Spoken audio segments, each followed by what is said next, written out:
सर्वेभ्यः स्वागतम् अस्यां ज्ञानमयी कक्षायाम्। अहम् अभिवादये। अहमस्मि मयङ्कः। अद्य वयं पश्यामः प्रवेशिका द्वितीयवर्षस्य प्रथमपाठः सुभाषितानि। तो दोस्तों, आज हम देखते हैं जो प्रवेशिका द्वितीय वर्ष अर्थात सप्तमी क्लास को हम बोलते हैं, सातवीं क्लास को हम प्रवेशिका द्वितीय वर्ष बोलते हैं संस्कृत में। और आज हम जानेंगे कि जो उसका पहला पाठ है सुभाषितानि, इसका मतलब क्या है, इनके श्लोकों का अर्थ क्या है, इसका उच्चारण कैसे करते हैं। तो प्रथम पाठ, यहाँ पहला पाठ सुभाषितानि।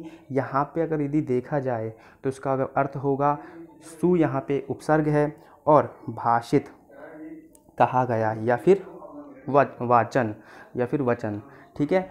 तो यहाँ पे इसका अर्थ होगा शुभ। सु का अर्थ यहाँ से हम लेते हैं शुभ, ठीक है। और यहाँ पे हम इसका अर्थ सुंदर भी ले सकते हैं। और सुभाषित, भाषित मतलब कहे हुए वचन या फिर वचन। तो सुंदर वचन इसका अर्थ हुआ, या फिर इसका हुआ शुभ वचन। और नीतिपरक वचन, कहीं हद तक हम नीतिपरक वचन भी कह सकते हैं, जो हमें हमारी ऊर्ध्वगति की ओर ले जाए, अर्थात हमें ऊंचा उठाए। और ऊंचा कैसे उठाए, व्यवहारगत उठाए, ज्ञानगत उठाए, ठीक है। नीतिपरक विशेषताएं, बातें बताएं, जीवन में काम करने का ढंग बताए, शिष्टाचार बताए। तो वो सब जो श्लोकों का संकलन होता है वो सुभाषित में होता है। तो अब हम इससे आगे बढ़ते हैं। हमने अभी सुभाषित का अर्थ जान लिया। तो दोस्तों, मुझे मेरी आपसे एक रिक्वेस्ट ये भी है कि आप इस वीडियो को ज़्यादा से ज़्यादा शेयर करें, लाइक करें, कमेंट करें और सब्सक्राइब मेरे चैनल को ज़रूर कीजिए, जिससे आने वाली कोई भी वीडियो होगी वो आप तक आ जाएगी और वो नोटिफिकेशन के माध्यम से आप तक आएगी और आप उसको बिना रुकावट के देख सकेंगे। तो इसके लिए धन्यवाद। तो अब हम आगे बढ़ते हैं।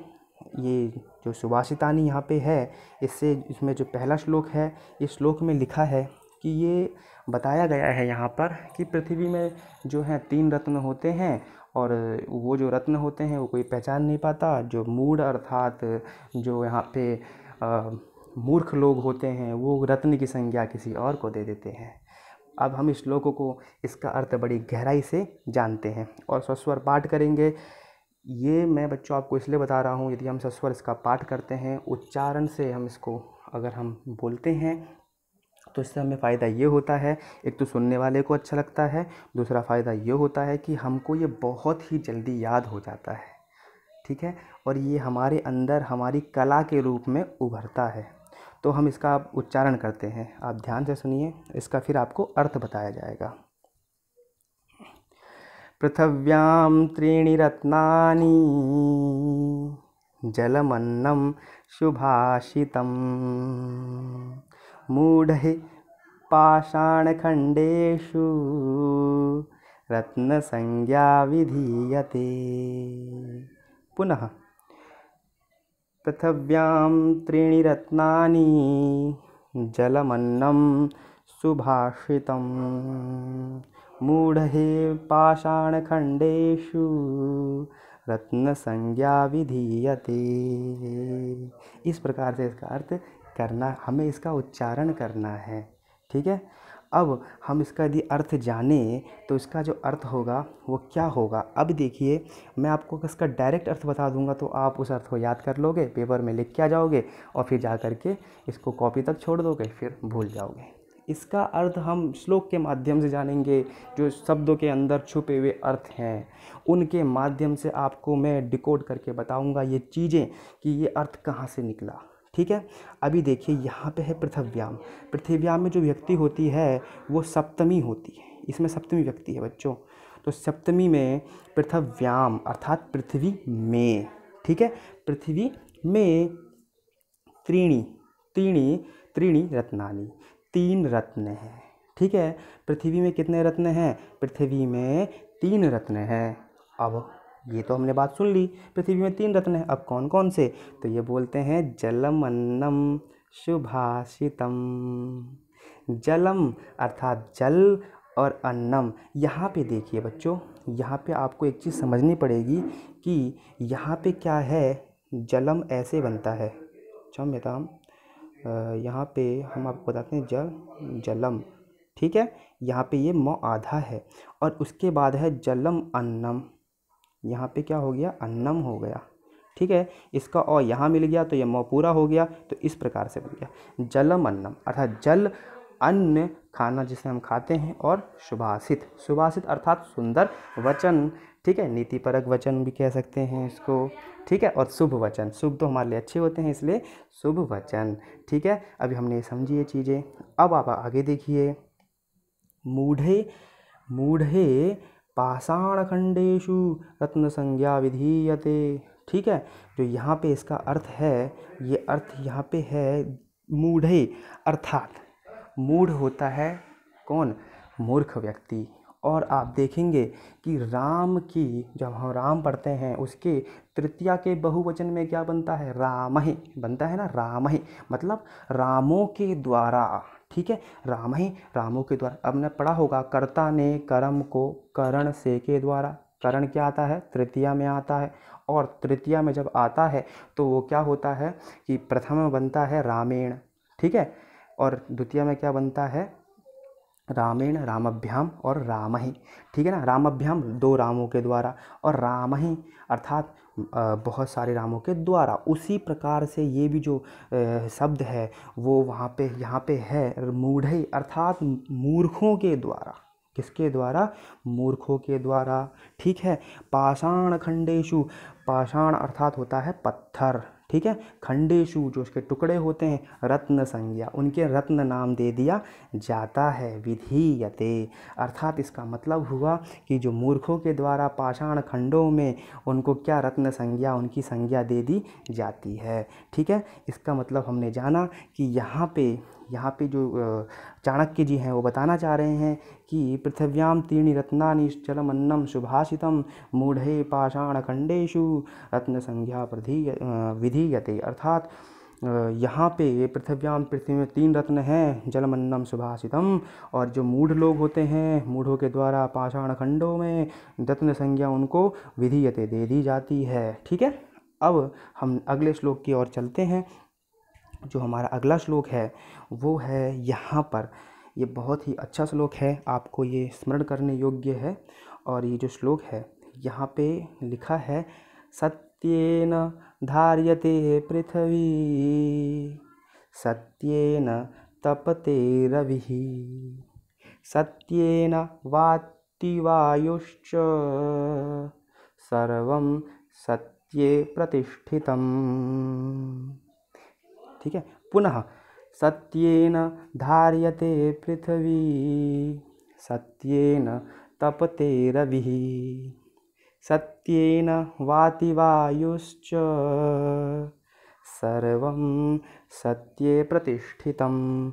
यहाँ पे सत्य का गुणगान किया गया है। यहाँ बच्चों आपको बताना चाहता हूँ, पातंजल योग में, पातंजल योग जो है, पातंजल योग वहाँ पर सत्य के विषय में भी बताया गया है, जब हम अष्टांग योग पढ़ेंगे तो, ठीक है।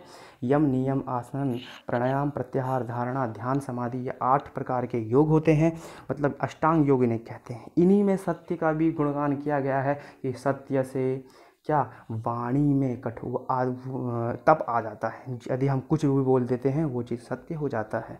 उसी प्रकार से यहाँ पे भी आचार्य चाणक्य ने बताया है कि सत्य के विषय में उन्होंने ये एक चीज़ बोली है, देखना यहाँ पे, सत्येन धार्यते पृथ्वी, सत्य के द्वारा पृथ्वी धारित की जाती है, अर्थात इसका हम अर्थ ले सकते हैं कि सत्य के जो द्वारा पृथ्वी टिकी हुई है, ठीक है।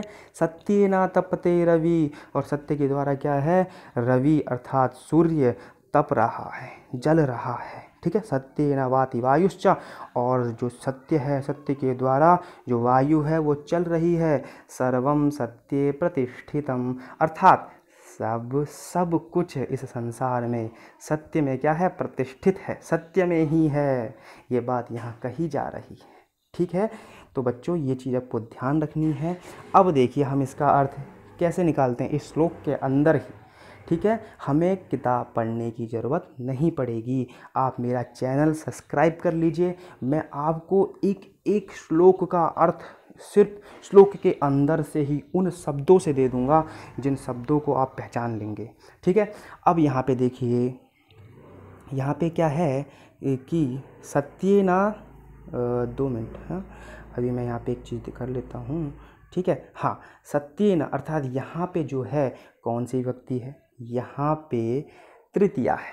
कैसे है, क्योंकि रामेण, ठीक है ना, रामेण, ठीक है, वहाँ पे लगता है ना ए न, ए और न, तो ये क्या है, ये इसका प्रतीक है कि यहाँ पे भी राम के द्वारा वहाँ हुआ और यहाँ सत्य के द्वारा धार्यते धारण की जाती है पृथ्वी, अर्थात इसका अर्थ हुआ सत्य के द्वारा पृथ्वी क्या है, टिकी हुई है। ठीक है, सत्य ना, सत्य के द्वारा तपते, जो तप रहा है कौन, तप रवि, अर्थात रवि, अर्थात सूर्य क्या है, सत्य के द्वारा तप रहा है। मैंने आपको कहा था ना कि यदि आप सत्य बोलेंगे तो आपके अंदर इतनी ऊर्जा आ जाएगी कि आपका मुकाबला कोई नहीं कर पाएगा।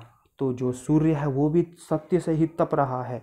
तो सत्येन वाति वायुश्च, अर्थात सत्येन, सत्य के द्वारा वाति चलती है, वायुश्च वायु चलती है, इधर उधर जाती है।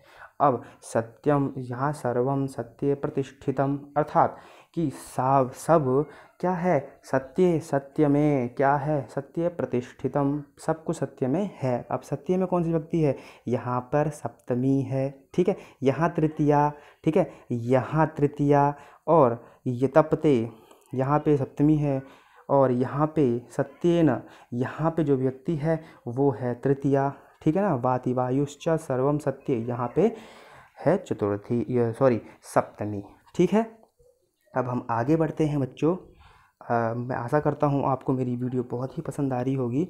अब हम यहाँ देखते हैं, इसमें यहाँ पे है अगला श्लोक, दाने तपसि शौर्ये च विज्ञाने विनये नये विस्मयो नाहि कर्तव्यो बहुरत्ना वसुंधरा। पुनः, दाने तपसि शौर्ये, ठीक है, च विज्ञाने विनये नये विस्मयो नाहि कर्तव्यो बहुरत्ना वसुंधरा। ठीक है बच्चों, अब देखिए इसका अर्थ, दाने अर्थात दान में, यहाँ कौन सी विभक्ति है, यहाँ पे सप्तमी है, दान में, रामे, राम में, आप देखेंगे चतुर्थी में एक वचन बनता है रामे, परंतु वहाँ तो वो पुल्लिंग है, दान क्या है, नपुंसक है। परंतु आप फल में देखिए, फल में क्या बनेगा सप्तमी में, फले। ठीक है, उसी प्रकार से तपसी, तपस में जो है यहाँ पर, यहाँ थोड़ा चेंज आ जाता है, सप्तमी में तपसी बनता है। ठीक है ना, तो तपसी शौर्य, शौर्य में यहाँ पे सप्तमी, यहाँ सप्तमी, यहाँ सप्तमी, क्योंकि मैं आ रहा है ना, मैं पे पर। ठीक है, कर्ता ने कर्म को आपने पढ़ा होगा, तो अधिकरण क्या था, अधिकरण मैं पे पर।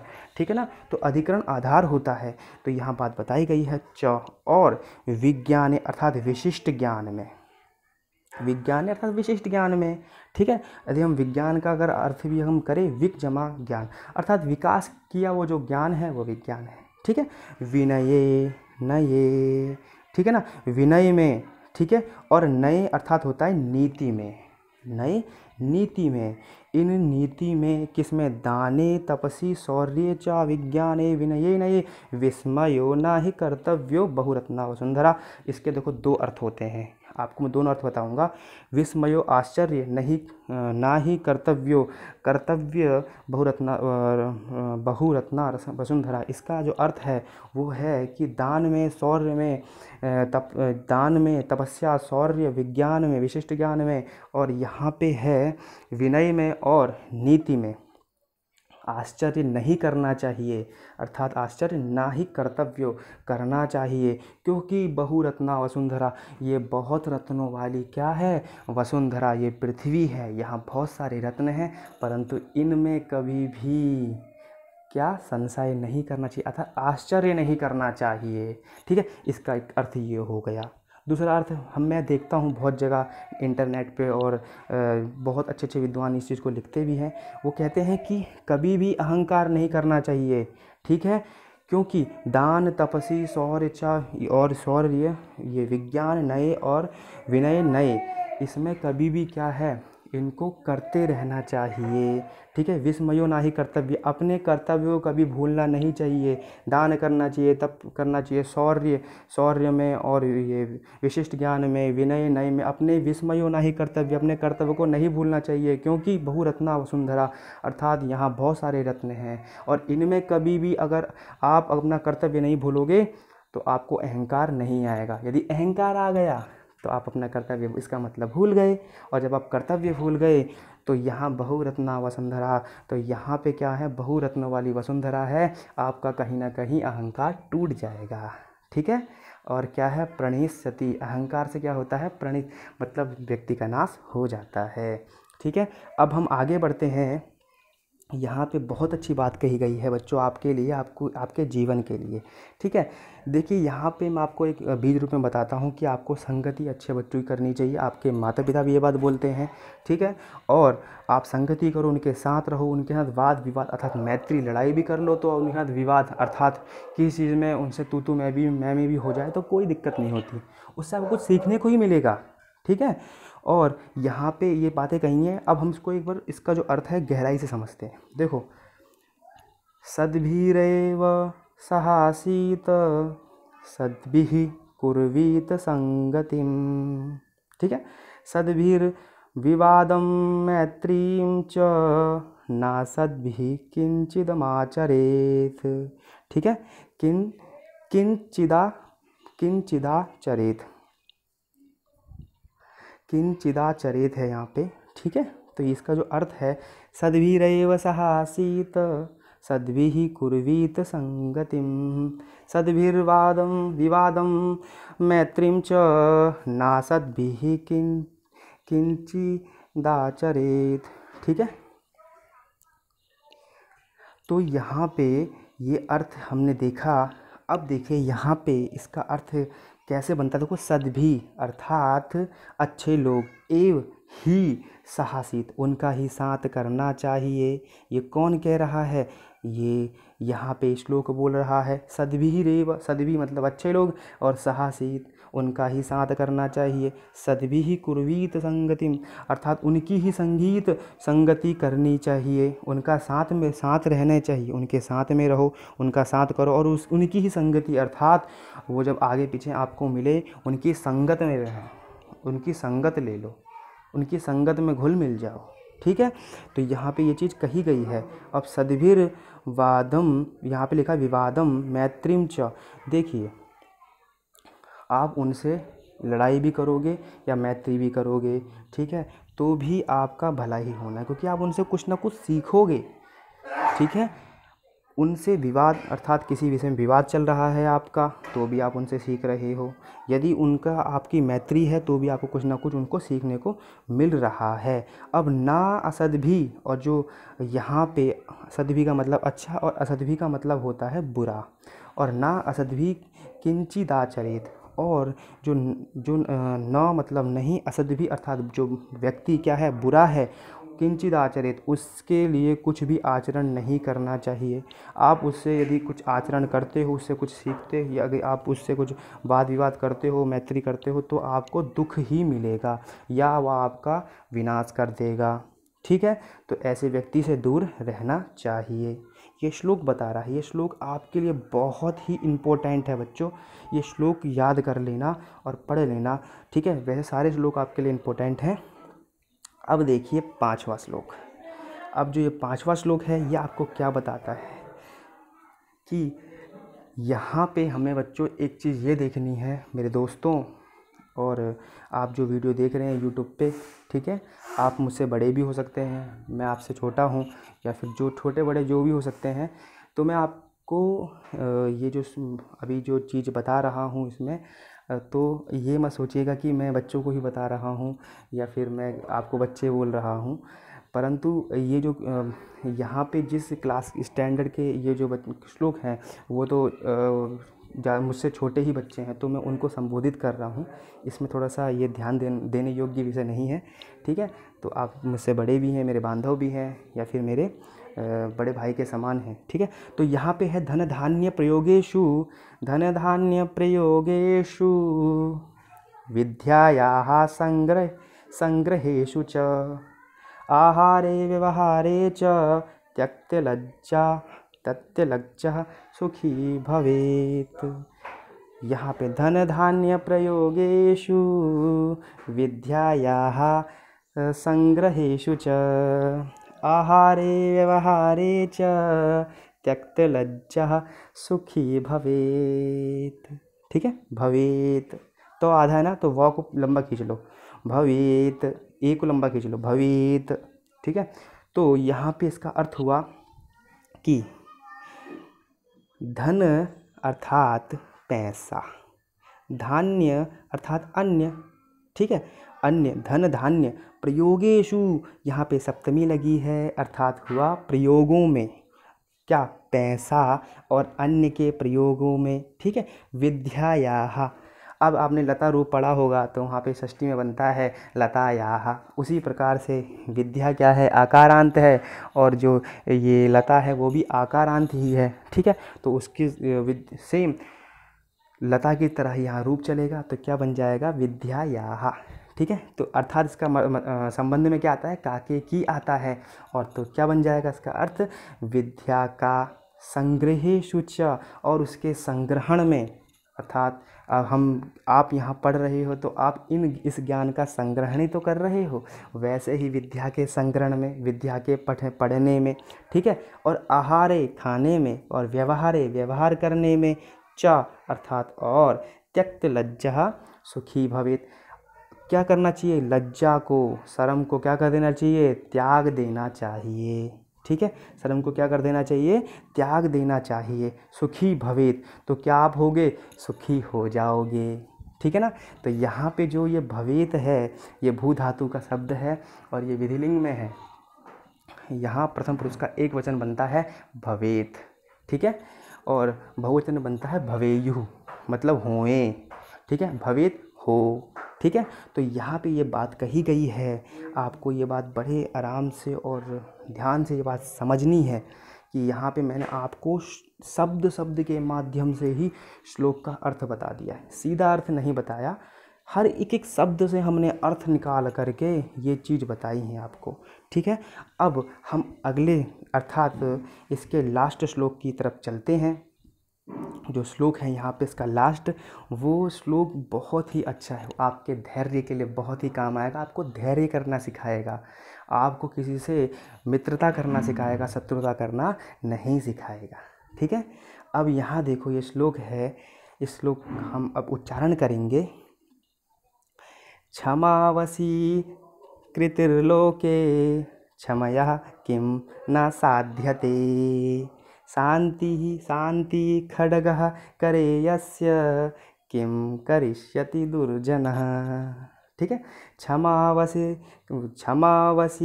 कृतिर्लोके क्षमया किं न साध्यते, शांति खड्गः करे यस्य किं करिष्यति दुर्जनः।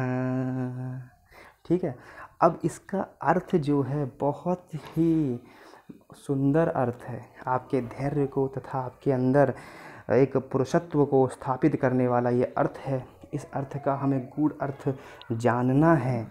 देखिए, अब हम यहाँ पे इसका अर्थ जानते हैं, और ये देखो, क्षमा अर्थात किसी को क्षमा करना, वशीकृतिर लोके, जो क्षमा, जो वशीकरण है, कृति, वो जो कृति है वो लोक में, अर्थात लोके सप्तमी आई है।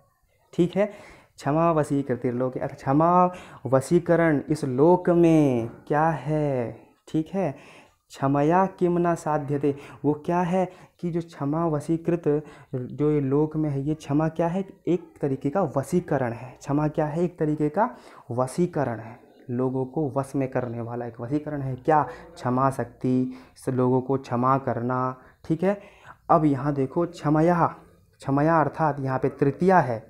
ठीक है, तृतीया में क्या बनता है, क्षमया।